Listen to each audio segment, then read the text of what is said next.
দেখি মই ঘোষণা কৰিছিলো যে আমাৰ চৰকাৰ আহিলে আমি 1 লাখ চৰকাৰী চাকৰি দিম, 2 লাখ ল'ৰা ছোৱালীক আত্মসংস্থাপনৰ সুবিধা দিম। যেতিয়া 1 লাখ চৰকাৰী চাকৰি কথা মই কৈছিলো, আমাৰ অসমত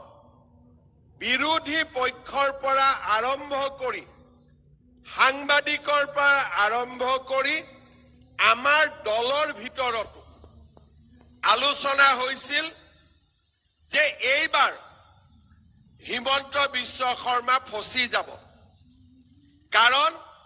1 লাখ চাকৰি ক'ৰ পৰা দিব, 1 লাখ চাকৰি কেনেকে দিব, আৰু যদি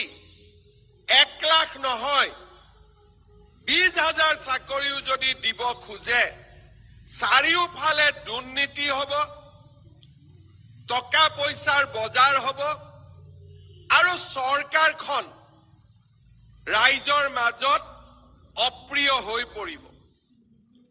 চৰকাৰ গঠন হ'ল, অসমৰ মুখ্যমন্ত্ৰীৰ মই দায়িত্ব ললো। প্ৰথম দিনাখনেই আমি কেবিনেটত আলোচনা কৰিলো যে আমি 1 লাখ চৰকাৰী চাকৰি দিব লাগিব। তেতিয়া ৰাজ্যৰ মুখ্য সচিব আৰু আন সকলোৱে মোক ক'লে যে ছাৰ 1 লাখ পোষ্ট আমাৰ মাজত নাই, আমি 1 লাখ দৰমহা কেনেকৈ দিম, আৰু 1 লাখ ল'ৰা ছোৱালী যদি আমি চাকৰি সৃষ্টি কৰো, তেতিয়াহ'লে আন উন্নয়নমূলক কাম কৰিবৰ কাৰণে আমাৰ হাতত কোনো টকা পইচা নাথাকিব। মই কৈছিলো যে আমি চেষ্টা কৰো, আমি আগুৱাই যাওঁ, লাহে লাহে আমি আগুৱাই গৈ থাকো, আৰু আমি যিমান দূৰলৈকে যাব পাৰো আমি যাবৰ বাবে আমি চেষ্টা কৰিম। মই তেওঁলোকক কৈছিলো যে পুলিচত ভেকেন্সি থাকিব নালাগে, পুলিচক আমি 0 ভেকেন্সি, তাৰ মানে প্ৰত্যেক বছৰত যিমান পদ খালী হ'ব সেই বছৰতে আমি নিযুক্তিৰ ব্যৱস্থা কৰিব লাগিব। এডুকেশ্যন ডিপাৰ্টমেণ্টত ভেকেন্সি থাকিব নালাগিব, হেল্থ ডিপাৰ্টমেণ্টত ভেকেন্সি থাকিব নালাগিব, আৰু মই পুলিচক কৈছিলো যে নতুনকৈ 4টা কমাণ্ডো বেটেলিয়ন কৰক, এটা ফৰেষ্ট বেটেলিয়ন কৰক, কাৰণ অসমত আৰক্ষীৰ প্ৰয়োজন আছে। CRP BSF আনি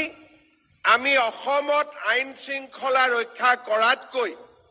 আমাৰ নিজৰ ল'ৰা ছোৱালীক আমি পুলিচত লৈ যাম, আৰু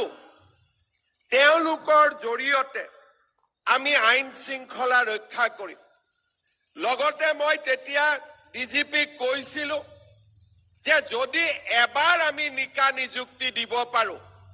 ল'ৰা ছোৱালীবিলাকে দৌৰিব আৰম্ভ কৰিব, পৰিশ্ৰম আৰম্ভ কৰিব, আৰু অসম পুলিচৰ লগে লগে আমাৰ ল'ৰা ছোৱালীয়ে CRP BSF সেনা বাহিনী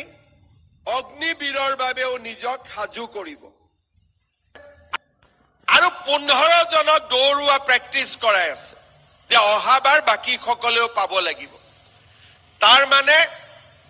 আমাৰ গাঁৱৰ সফল প্ৰাৰ্থীসকলে আজি 10 জন ল'ৰাক অনুপ্ৰাণিত কৰিব পাৰে। আপোনালোক আজি এজন এজন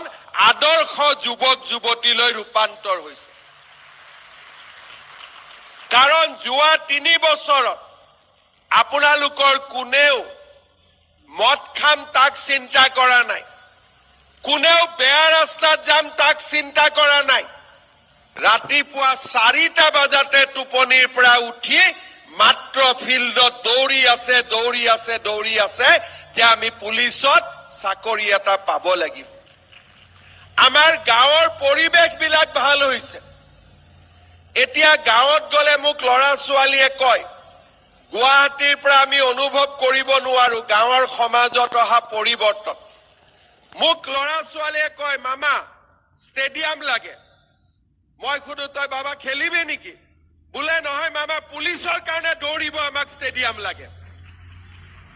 আজি গাঁৱত আমাৰ বিশ্বাস এটা নতুন পৰম্পৰালৈ পৰিণত হৈছে অসমত এতিয়া কোনেও ভাবিব নোৱাৰে যে চাকৰিৰ কাৰণে মামা থাকালৈকে কোনোবাই 1 টকা ল'ব খা কৰিব আজি এই পৰিৱৰ্তিত পৰিৱেশত আমি এখন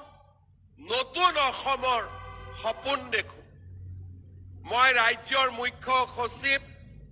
আৰু সঞ্চালক প্ৰধান ডাঙৰীয়া ইয়াত উপস্থিত আছে এতিয়াও আমি দেখা দুই এটা সমস্যাৰ কথা মই অৱগত কৰিব খোজো আমি যেতিয়া বিনামূলীয়া পৰিশ্ৰম কষ্টৰ মাজেৰে ল'ৰা ছোৱালীবিলাকক চৰকাৰী চাকৰিত পঠাই দিওঁ ট্ৰেজাৰীলৈকে গৈ এনপিএছৰ নম্বৰটো ল'বৰ কাৰণে তেওঁলোকে ঘোষ দিব লাগে 200, 250, 300, 400 টকা ঘোষ দিব লাগে প্ৰথম দৰমহাটো ল'বৰ কাৰণে তেওঁলোকে কাৰোবাক 2 টকা ঘোষ দিব লাগে মই আমাৰ প্ৰত্যেকজন ল'ৰা ছোৱালীক অনুৰোধ কৰিম